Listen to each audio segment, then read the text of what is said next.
Hello everyone, welcome to Vision Study Hub. और आज हम लोग डिस्कस करेंगे सर्कल चैप्टर में एक्सरसाइज 10.4 के बारे में।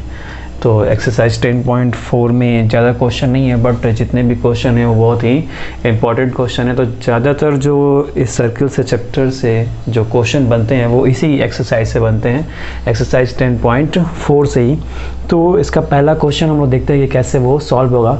तो पहले क्वेश्चन में जो कंडीशंस दी गई थी तो उसके अकॉर्डिंग मैंने यहाँ पे एक फिगर ड्रॉ किया है, और इस फिगर में ये है कि दो सर्किल हैं, वो एक दूसरे को 2 पॉइंट्स पे इंटरसेक्ट कर रही हैं, पहला ए और दूसरा बी पर। तो इन दोनों सर्किल के सेंटर हो गए ओ और ओ डैश, ये मैंने ले लिया। और इन दोनों सर्किल के बीच की डिस्टेंस भी दी गई है। तो वो दिया है कि distance between their centres O O dash equal 4 centimetre. O से लेकर के ओ डैश के बीच की डिस्टेंस 4 सेंटीमीटर है। और इन दोनों सर्कल्स का रेडियस दिया हुआ है, यानी कि ओ ए इक्वल ओ बी। ये ओ ए क्या है? रेडियस है, और ओ बी भी रेडियस है। तो ये दोनों क्या होंगे? इक्वल ही होंगे। तो ओ ए इक्वल ओ बी यानी कि 5 सेंटीमीटर, और फिर ये 3 सेंटीमीटर ये भी रेडियस है इस वाले सर्किल का। तो O dash A equal O dash B equal 3 centimetre. O dash A equal O dash B, तो वो 3 सेंटीमीटर दिया हुआ है। तो जो भी नोटिफिकेशंस थी उसको मैंने यहाँ पर नॉमिनेट कर दिया, दिखा दिया यहाँ पे। ये 5 सेंटीमीटर, 3 सेंटीमीटर और ये टोटल ये 4 सेंटीमीटर। तो क्वेश्चन ये कह रहा है कि इसका जो कॉमन कॉर्ड होगा, कॉमन कॉर्ड यानी कि ए पॉइंट पर इंटरसेक्टिंग हो रही है और बी पॉइंट पर, तो ए से बी को जो मिलाएंगे तो ये ए बी जो है इस सेंटर ओ वाले सर्किल में भी कॉर्ड होगा, और ओ डैश वाले सेंटर वाले सर्किल में भी वो कॉर्ड होगा। तो यही कॉमन कॉर्ड हो जाएगा। तो ए बी ही कॉमन कॉर्ड है। ए बी क्या है? कॉमन कॉर्ड है। तो ए बी की लेंथ को पता करना है, ध्यान दीजिएगा, ए बी की लेंथ को पता करना है। तो वो कैसे मालूम करेंगे? तो आपको दिख रहा होगा कि ये ए बी जो है ये परपेंडिकुलर है, ये जो सेंटर को मिलाने वाली जो लाइन है यानी कि ओ ओ डैश, उस पर क्या है? परपेंडिकुलर है, और उसको इंटरसेक्ट कर रही है सी पॉइंट पर। कहाँ पे? सी पॉइंट पर इंटरसेक्ट कर रही है। तो उसके अकॉर्डिंग देखा जाए तो यहाँ पे कई सारे ट्राइंगल्स बन जा रहे हैं। तो अगर मैं इस ओ ए सी यानी कि ट्राइंगल ओ ए सी को लूँ तो यहाँ से हमें ए सी की लेंथ मिल सकती है पाइथागोरस थ्योरम से, ध्यान दीजिए। और अगर मैं ट्राइंगल ओ डैश, ध्यान दीजिएगा, ट्राइंगल ओ डैश ए सी को लूँ तो यहाँ से भी ए सी की लेंथ एक मिल सकती है, यहाँ से भी ए सी की लेंथ मिलेगी, यहाँ से भी ए सी की लेंथ मिलेगी। तो इस तरह से हमारे पास दो इक्वेशन बनेंगे। उन दोनों इक्वेशंस को अगर मैं इक्वल दिखाऊं तो कुछ कंडीशंस सॉल्व हो सकती हैं। तो उन कंडीशंस को सॉल्व करने के लिए ध्यान दीजिएगा, पहले हमारे पास ओ ए है 5 सेंटीमीटर, और ए सी हमें नहीं मालूम है, और ओ सी भी हमें नहीं मालूम है। इसी तरह से ट्राइंगल ओ डैश ए सी में भी हमें सिर्फ ओ डैश ए पता है, ए सी नहीं मालूम है, और ओ डैश सी भी नहीं मालूम है। बट एक कंडीशन हमें यहाँ पे पता है कि इन दोनों के बीच का जो डिस्टेंस है वो कितना है? 4 सेंटीमीटर है, यानी कि ओ ओ डैश। और ओ ए डैश सी पॉइंट होने की वजह से 2 पार्ट्स में स्प्लिट हो जा रहा है। तो अगर मैं लेट करूँ कि ओ सी जो है वो कितना है? x है, ध्यान दीजिएगा। तो ओ डैश सी कितना हो जाएगा? 4 माइनस एक्स। कितना हो जाएगा? 4 माइनस एक्स, ध्यान दीजिएगा। ओ डैश सी हो जाएगा 4 माइनस एक्स, और ओ सी को मैं क्या ले रहा हूँ? एक्स ले रहा हूँ, लेट कर रहा हूँ। तो यहाँ पे दिखाते हैं, लेट बी ओ सी इक्वल एक्स सेंटीमीटर। तो ओ डैश सी कितना हो गया? 4 माइनस एक्स सेंटीमीटर। अब बात करेंगे इन ट्राइंगल ओ ए सी में, तो पाइथागोरस थ्योरम होगा, राइट एंगल ट्राइंगल, ये आपको दिख भी रहा है। तो पाइथागोरस थ्योरम जब यूज़ करेंगे तो वो हो जाएगा ओ ए स्क्वायर इक्वल ओ सी स्क्वायर प्लस ए सी स्क्वायर, ध्यान दीजिएगा। तो ओ ए कितना है? 5 सेंटीमीटर, यानी कि 5 का होल स्क्वायर। ओ सी कितना लिया आपने? एक्स लिया, यानी एक्स स्क्वायर। ए सी आपको नहीं मालूम है, तो ए सी स्क्वायर हो गया। तो ए सी स्क्वायर इक्वल ये एक्स स्क्वायर इधर आएगा, और ये 5 का स्क्वायर करेंगे तो 25 माइनस एक्स स्क्वायर, और इसको लेंगे हम इक्वेशन नंबर 1। क्या ले लेंगे? इक्वेशन 1। तो सेम इसी तरह से हम आएंगे इन ट्राइंगल ओ डैश ए सी में, ओ डैश ए सी में। तो ओ डैश ए का whole square equal AC square plus O dash C का होल स्क्वायर, ध्यान दीजिएगा। तो O डैश एक कितना है आपका 3 है, तो 3 का स्क्वायर कर देंगे। AC आपको नहीं मालूम है तो AC स्क्वायर हो गया, और O डैश C कितना है आपके पास 4 माइनस एक्स है, तो 4 माइनस एक्स का होल स्क्वायर आप कर देंगे। तो 4 माइनस एक्स का होल स्क्वायर करेंगे तब कितना मिलेगा 16 प्लस एक्स स्क्वायर माइनस 2 4 जा 8x, कितना हो जाएगा 2 4 जा 8x। तो ये 3 का स्क्वायर करेंगे तो कितना हो जाएगा 9 हो जाएगा। तो यहाँ पे राइट करता हूँ मैं ठीक से, तो 9 माइनस 16 इधर आ रहा है माइनस एक्स स्क्वायर और plus 8x equal AC square. तो 9 माइनस 16 करेंगे तो कितना मिलेगा ये हमको -7, ध्यान दीजिएगा -7 हमको मिलेगा, 16 यहाँ प्लस है, और ये हो गया इक्वेशन नंबर 2, ध्यान दीजिएगा इक्वेशन नंबर 2 हो गया। तो यहाँ से AC स्क्वायर इक्वल इतना मिला, यहाँ से AC स्क्वायर इक्वल इतना मिल गया। दोनों को अगर मैं इक्वल दिखाऊं कुछ इस तरह से, 2 इक्वेशन 1 एंड 2 की हेल्प से, तो ये हो गया 25 माइनस एक्स स्क्वायर, या इसको बाद में दिखाते हैं, इसको पहले लिखते हैं, -7 minus x square plus 8x equal 25 minus x square. X square यहाँ भी निगेटिव है, यहाँ भी निगेटिव है, क्या हो गया कैंसिल हो गया, -7 उधर जाएगा तो क्या हो जाएगा प्लस हो जाएगा, तो 25 प्लस 7 और ये हो जाएगा 8x, तो ये कितना हो गया 32। तो x इक्वल कितना आया 4, x की वैल्यू कितनी आ गई 4, यानी कि OC कितना आ गया 4 सेंटीमीटर आ गया। अब ध्यान दीजिए यहाँ पे अगर मैं x की वैल्यू रखूँ तो O डैश C की वैल्यू कितनी आ जाएगी 0, कितनी आ जाएगी 0 आ जाएगी। इसका मतलब ये है कि AB जो है वो दूसरे वाले सर्किल के सेंटर से होता हुआ जा रहा है, और AB क्या दिखाएगा, AB डायमीटर है, AB क्या है डायमीटर है इस O डैश वाले सर्किल का, O डैश सर्किल का क्या है डायमीटर है, क्योंकि ये O डैश C की वैल्यू कितनी आ जा रही है 0 आ जा रही है, ध्यान दीजिएगा O डैश C की वैल्यू 0 आ जा रही है जब आप उसमें x की वैल्यू को पुट कर रहे हैं। तो और x की यहाँ पे सिर्फ और सिर्फ एक ही वैल्यू है, वो है 4, x की एक ही वैल्यू है, वो क्या है 4 है, कोई दो वैल्यू तो है नहीं यहाँ पे। तो इस वजह से AB क्या हो गया डायमीटर हो गया, जो यहाँ पे दूसरा सर्किल है O डैश वाला सर्किल उसका, करेक्ट ना, क्योंकि वो O डैश से ही हो करके जाएगा। ये लेंथ पूरी तरह से 0 हो गई, यानी कि O डैश यहाँ पे C पॉइंट पर है। तो अब कंडीशन आती है कि AC स्क्वायर यानी कि AC की वैल्यू कितनी होगी। किसी भी इक्वेशन में अगर आप x की वैल्यू को पुट करेंगे तो आपको AC की वैल्यू मिल जाएगी।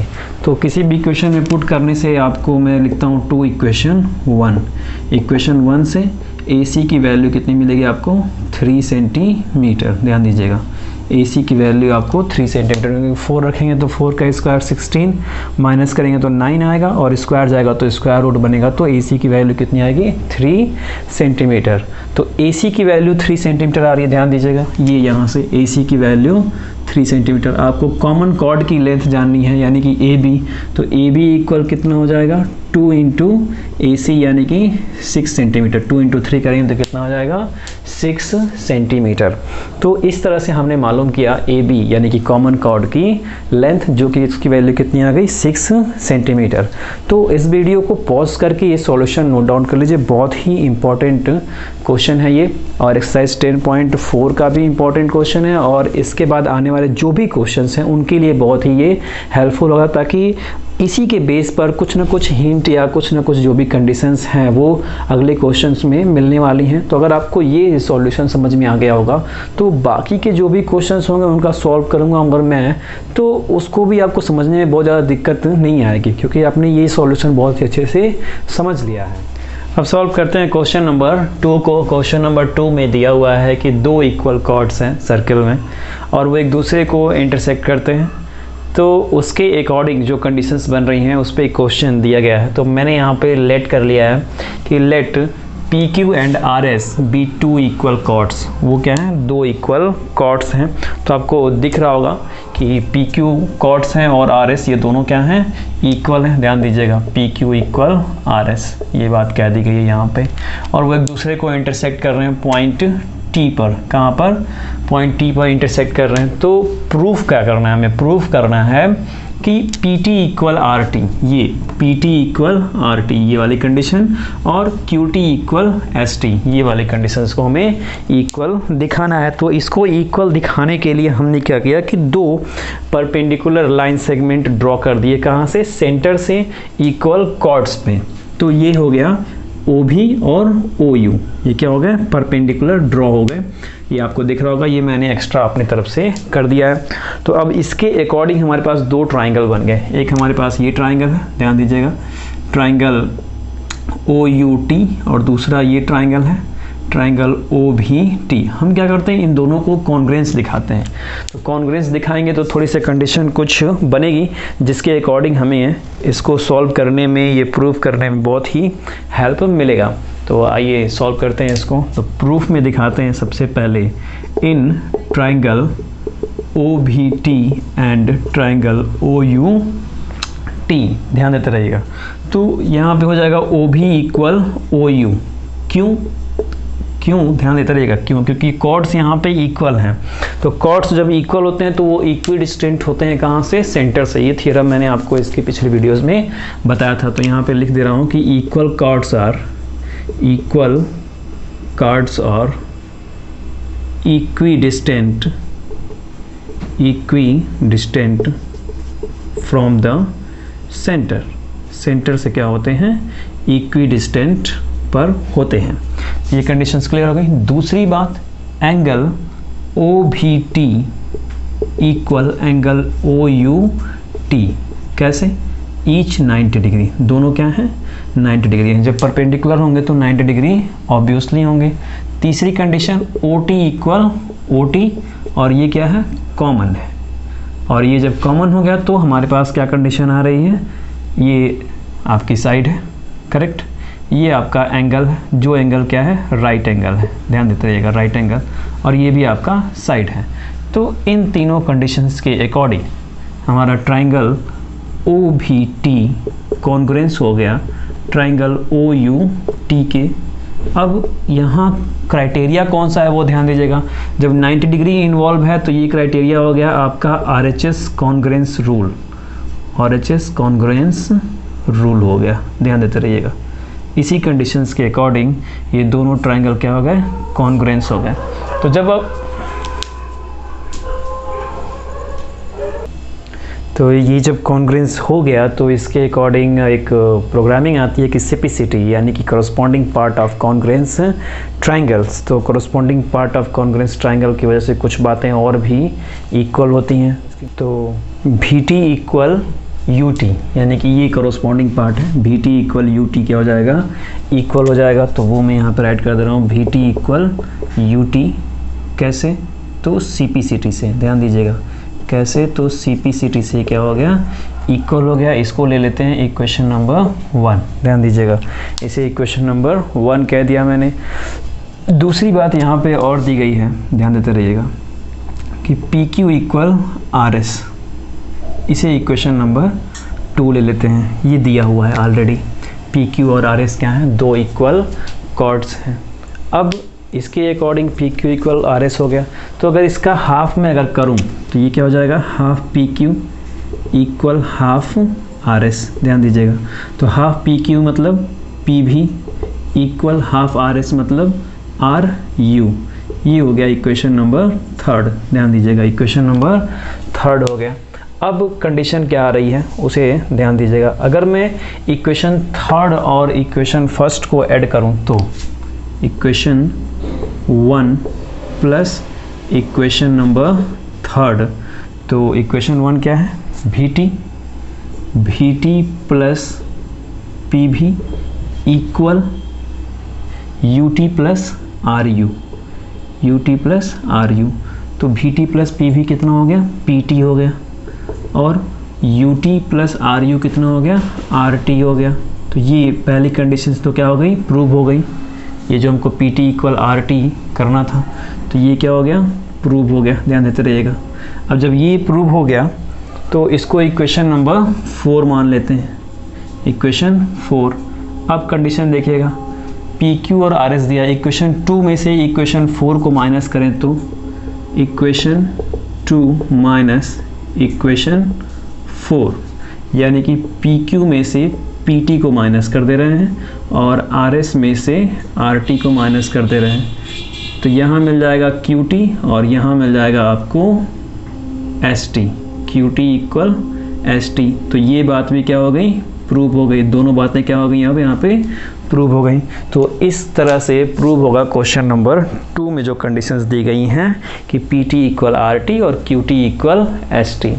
तो इस वीडियो को पॉज करके ये सॉल्यूशन नोट डाउन कर लीजिए।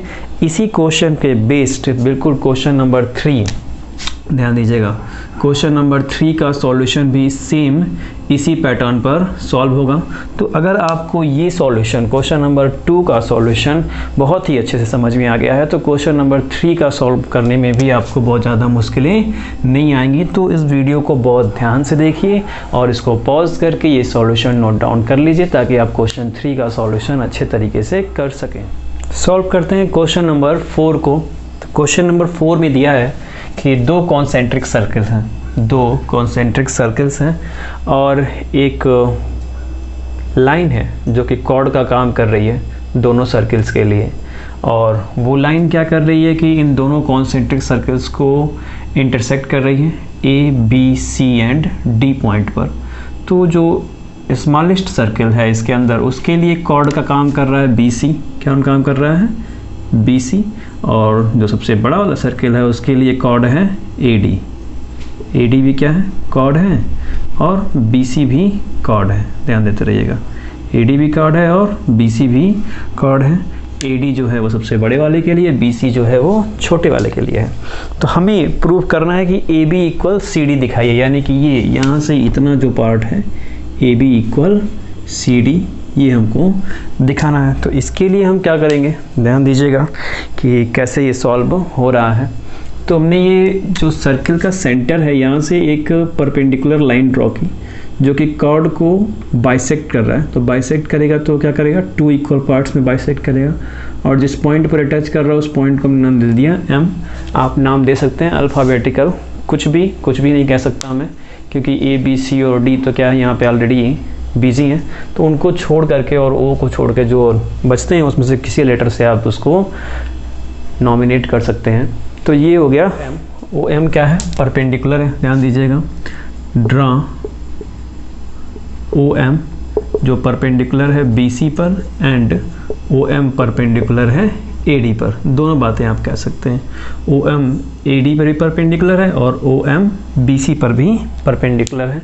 दोनों कॉर्ड हैं अलग अलग सर्कल्स के लिए और ये दोनों सर्कल्स कॉन्सेंट्रिक सर्कल्स हैं, एक दूसरे में बिजी हैं यहाँ पे कुछ इस तरह से। अब जब ये O M perpendicular B C हो गया और वो उसको बाइसेक्ट कर रहा है तो ध्यान दीजिएगा कि B M equal C M equation number 1 हो गया और उसी तरह से similarly A M equal M D equation number 2 हो गया। अब इक्वेशन 2 से इक्वेशन 1 को क्या कर देते हैं, सब्ट्रैक्ट कर देते हैं, यानी A M minus B M equal M D minus C M. देखते रहिएगा, तो ए एम में से बी एम माइनस करेंगे तो आपके पास क्या बच जाएगा, ए बी बचेगा, और एम डी ये पूरा है उसमें से आप एम सी यानी सी एम माइनस करेंगे तो आपके पास क्या बच जाएगा, सी डी बच जाएगा। और यही आपको प्रूव करना था, A B equal C D. तो ये मैंने यहाँ पे प्रूव कर दिया बहुत ही सिंपल तरीके से और प्रैक्टिकली तरीके से मैंने प्रूव कर दिया। कुछ लैंग्वेज अगर आप लिखना चाहते हैं तो वो क्वेश्चन में ऑलरेडी लिखा हुआ है, उसी को आप यहाँ पे नॉमिनेट कर सकते हैं। प्रैक्टिकली तरीके से मैंने यहाँ पे दिखा दिया कि A B equal C D कैसे प्रूव करना है।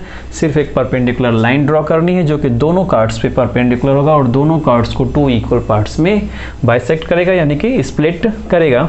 तो उसी तरह से B M equal C M हो जाएगा, ध्यान दीजिएगा, B M equal C M हो जाएगा और A M equal M D हो जाएगा। तो इस तरह से 2 इक्वेशन आपके फॉर्म होंगे।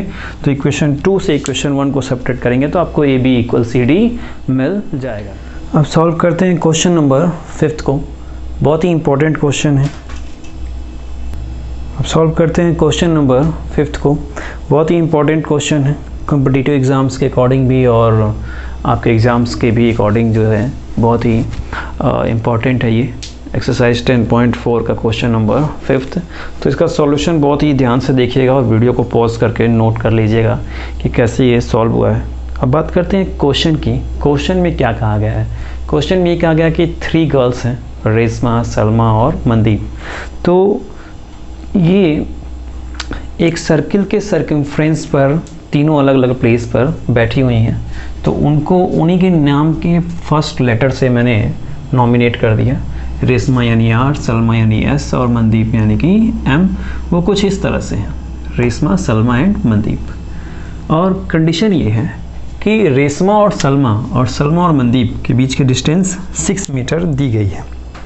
तो रेशमा और सलमा के बीच की डिस्टेंस 6 मीटर, और अगर सलमा और मनदीप भी आप फाइंड करेंगे या वो दिया हुआ है डायरेक्टली, वो भी कितना है, 6 मीटर ही है। क्वेश्चन ये पूछ रहा है कि रेशमा और मनदीप के बीच की डिस्टेंस कितनी होगी, यानी कि RM इक्वल कितना होगा, ये क्वेश्चन है। इस सर्किल का रेडियस भी दिया हुआ है, वो कितना है, 5 मीटर। तो ये तीनों अगर सर्कमफ्रेंस पर ही बैठी हैं तो तीनों क्या करेंगे, रेडियस को शो करेंगे, यानी कि OR equal OS equal OM। ये बातें क्या करेंगी, शो करेंगी। तो वो हो जाएगा टोटल आपका 5 मीटर, तीनों इक्वल होगा और 5 मीटर के इक्वल होगा। OR equal OS equal OM, ये तीनों बातें क्या होंगी, इक्वल होंगी। अब हमें RM की लेंथ जाननी है, तो सबसे पहले हम RK की लेंथ जान लें। तो ये OS जो है इस RM को बाइसेक्ट कर रहा है 2 इक्वल पार्ट्स में। तो RM इक्वल कितना हो जाएगा, ध्यान दीजिएगा, RM equal 2RK, RM equal 2RK। तो हमें अगर RK मिल जाए तो हम RM की लेंथ पता कर सकते हैं, यानी कि रेशमा और मनदीप के बीच का डिस्टेंस हम पता कर सकते हैं। तो उसके लिए हमने क्या किया कि ये जो एक ट्राइंगल फॉर्म हो रहा था, तो उसमें मैंने O सेंटर से एक परपेंडिकुलर लाइन ड्रॉ की जो कि RS पर परपेंडिकुलर है, वो क्या है, OA है। तो OA परपेंडिकुलर RS, ये बात याद रखिएगा। मैंने एक परपेंडिकुलर लाइन ड्रॉ की है OA, और OA की लेंथ क्या करते हैं, फाइंड करने की कोशिश करते हैं। जब ये परपेंडिकुलर होगा तो एक राइट एंगल ट्राइंगल बनाएगा। तो बात करते हैं ट्राइंगल OAR की। तो इन ट्राइंगल OAR में OR square equal OA square plus RA square. तो RA कितना हो जाएगा, पहले RA 6 था तो RA कितना हो जाएगा, 3 हो जाएगा। OR कितना है,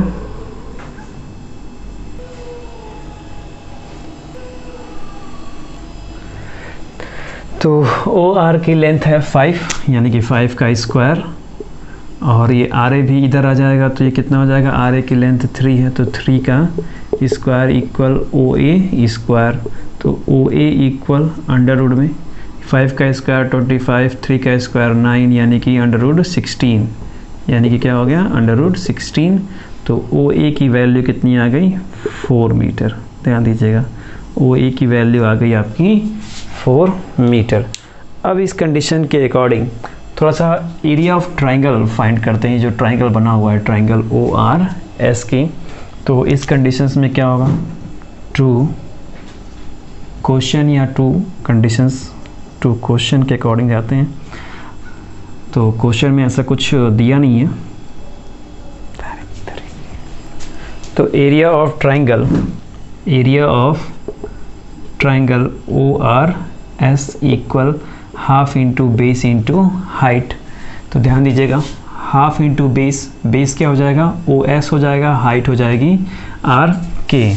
तो ये हो जाएगा 1/2 इंटू बेस आपका OS इक्वल 5 होगा, और हाइट जो हो जाएगी वो RK हो जाएगी, यानी कि half into 5 into RK। Equation number 1। फिर दूसरे तरीके से area of triangle ORS equal half into base into height, यानी कि अब हो जाएगा हाफ इंटू बेस हो जाएगा आपका RS और हाइट हो जाएगी OA। तो हाफ इंटू RS की वैल्यू कितनी है, 6 है, और OA की वैल्यू 4 है। तो 2 3 जा 6, 3 4 जा 12 metre square. Equation number 2। Equation number क्या हो गया, ये 2 हो गया। अब इक्वेशन 1 और 2 से, टू इक्वेशन 1 एंड 2, तो ये हो जाएगा 1/2 इंटू 5 इंटू आर के इक्वल 12। तो यहाँ से आर के की वैल्यू मिलेगी 4.8 मीटर। कितनी मिलेगी, 4.8 मीटर। तो आर के क्या है, हाफ है आर एम का। मैंने आपको बताया है कि R M equal 2 into R K, तो 2 इंटू 4.8 मीटर, यानी कि ये क्या हो जाएगा 9.6 मीटर। तो रेशमा और मनदीप के बीच की डिस्टेंस कितनी हो गई, 9.6 मीटर। तो इस तरह से हमने इसका सॉल्यूशन फाइंड किया। इस वीडियो को पॉज करके ध्यान से देख लीजिए कि कैसे यहाँ पे सॉल्यूशन मैंने किया है। पहले OA की लेंथ फाइंड की, फिर उसके बाद 2 बार इनका हमने एरिया ऑफ ट्रायंगल ORS किया और दोनों को 2 इक्वेशन से शो किया, और उन दोनों को इक्वल जब दिखाया तो हमें RK की लेंथ मिली, और RK क्या है, हाफ है RM का। तो RM की वैल्यू वहाँ से हमें 9.6 मीटर मिल गया। तो इस वीडियो को पॉज करके इसको ध्यान से देख लीजिए, और इसी क्वेश्चन के बेस पर अगला क्वेश्चन भी होगा, क्वेश्चन नंबर 6। क्वेश्चन नंबर 6 बिल्कुल सेम इसी पैटर्न पर सॉल्व होगा। तो अगर आपको ये सॉल्यूशन समझ में आया होगा तो क्वेश्चन 6 भी आप बहुत ही ईजीली तरीके से सॉल्व कर लेंगे।